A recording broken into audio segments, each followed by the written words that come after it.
Oh, so I've came down with the flu last week. That wasn't very fun. Still got a bit of a sinus infection.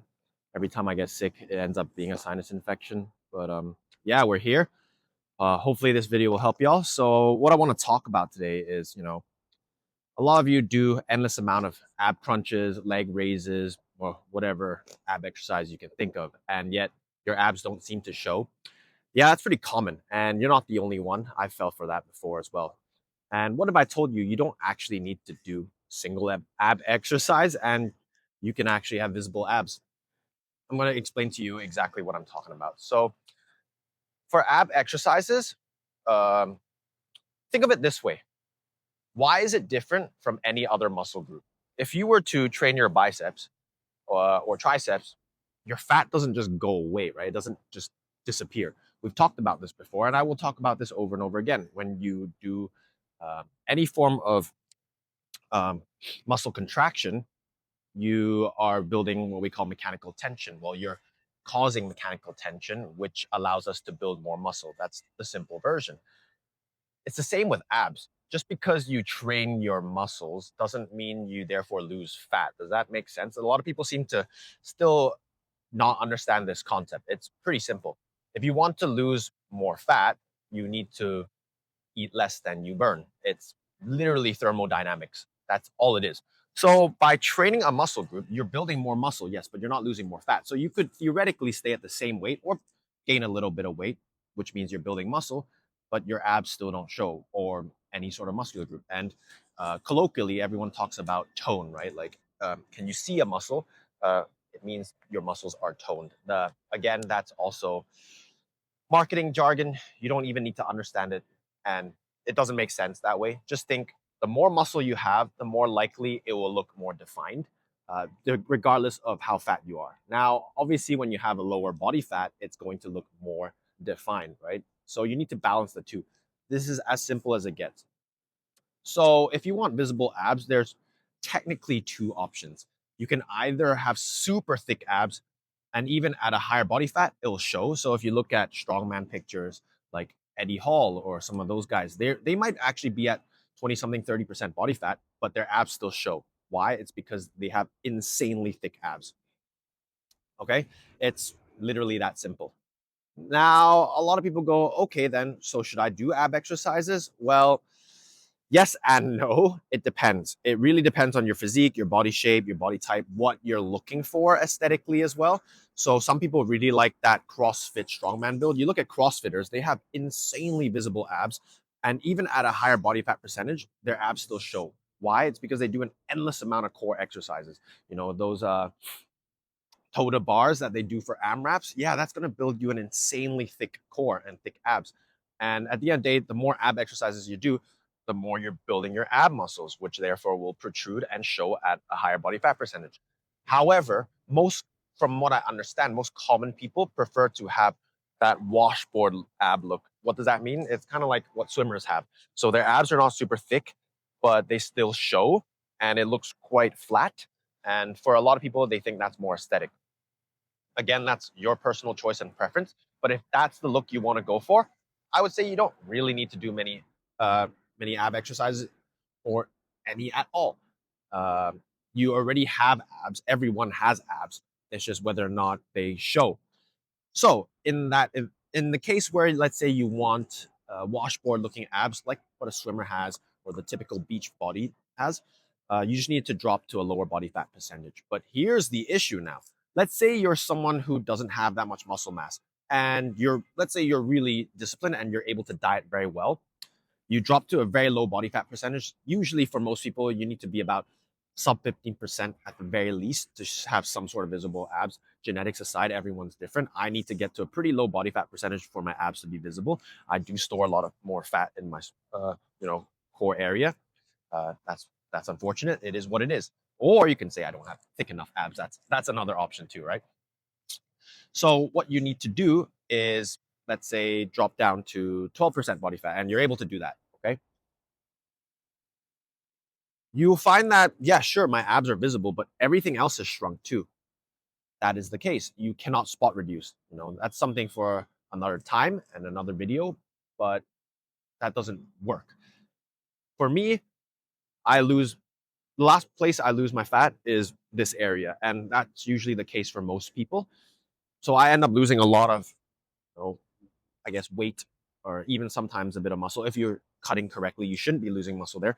But I end up losing more mass up here. And you'd be surprised by how much more body fat you're carrying. So you end up shriveling and you don't look as big as you think. And you go, well, what was the point in that? I have visible abs, but number one, I don't take off my shirt that often. Number two, now I look small in clothes. That's again something you need to consider. So you need to decide whether or not it's worth dropping that amount of body fat to get visible abs. Again, it's up to you. That's personal preference. But what I've highlighted here is that abs are generally made in the kitchen. If you want visible abs, everyone can get visible abs. It's just whether or not you're willing to diet down to a low body fat percentage to do that. Now, personally, I've forgone that. I can show y'all, a picture that of me when I had abs, especially when I was fighting because I was doing so much cardio. It was really easy to get lean. I just looked so much smaller up top. And in a shirt, everyone was like, wow, you shrunk a lot. Yeah, I was very light.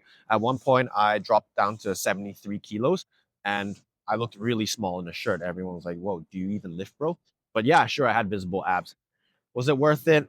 Not really. But, we've been there, you've seen it. And what I realize is, okay, well, if I want to look better aesthetically, I just got to be even bigger. And you underestimate how much weight you can truly lose. Right now, I weigh about 84 kilos, so I was 11 kilos lighter at the time. Yep. And sure, I had visible abs, but like I said, I looked quite small. So, where are we now? Let's get to the solution. It's pretty simple. If you don't have enough muscle and you don't look big in a shirt, you probably want to add more size first. Okay. Um, it's a waste of time to be doing all those endless ab exercises. Just pointless. Don't even bother.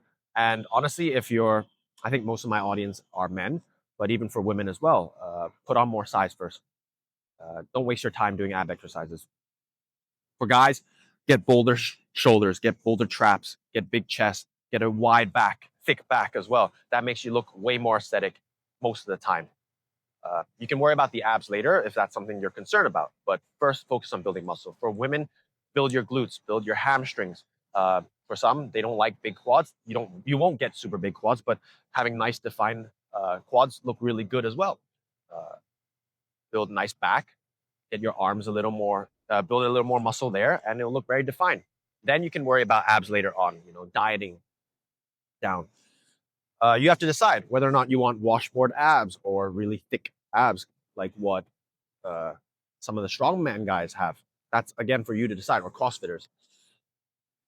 Now, the general principle is if you're sub 15%, you should probably still see abs. If you diet down to, let's say, about 13 to 15%, you'll have some faint visible abs. They will probably disappear in poor lighting, but in good lighting, they will show. Again, that's up for you to decide whether or not it's worth doing as well, or do you need to drop even more body fat because you want your abs to show at every possible lighting. If you want your abs to show at poor lighting, you probably need to get down to about 8% body fat. That's the hard truth, and most people will struggle with that. It's not worth it. I got sick very often. I was getting injured often as well. Obviously, I was training for fights, which made it even more tiring. But let's say even if you're just dieting to look good, it's a struggle, especially if you live in a place where it's cold. You will really struggle with the cold because, well, body fat is insulation and it makes you feel warmer. So what else is there to talk about? Yeah, we can also talk about whether or not visible abs means a thick visible abs doesn't mean stronger core. So a lot of people have that misconception as well. They think, oh, if I have visible abs, it must mean I have a very strong core, and if I have strong core, I must have visible abs. That's also not true. They're totally different things. That's another separate video talking about uh, what's the difference between a strong core and visible abs. But what you need to know is that you don't need a strong core to have visible abs, yet you also don't need to have visible abs to have a strong core. Separate video. If you want visible abs, think about dieting, and maybe you can add some ab exercises. So again, depending on what your goal is and what your dream aesthetic is, if you want that swimmer body or that beach body most people or guys tend to like, I would say you don't even need to think about doing ab exercises. It makes your abs look more blocky and your core look a little more stocky. And especially if it starts to get wider, like those CrossFitters, you'll find that you kind of look like very almost rectangular. Whereas a lot of people think the V taper is more aesthetic. So almost like what I call a reverse traffic cone. You look like this, right? So you want your waist to be quite slim. You want your upper body, so your chest and back to look quite wide and thick. That's the look you want. I wouldn't even bother doing ab exercises. Focus on building a lot more muscle in the top first, then you can work on dieting down. Uh, if you like the CrossFit look though, then do a lot of ab exercise. Again, if you don't care about having a stronger core and just want visible abs, the only ab exercise you truly really need is the ab crunch machine. I think that's brilliant. It's progressively overloads you and super easy. You just add more weight every time, do more reps, and your abs will get thicker.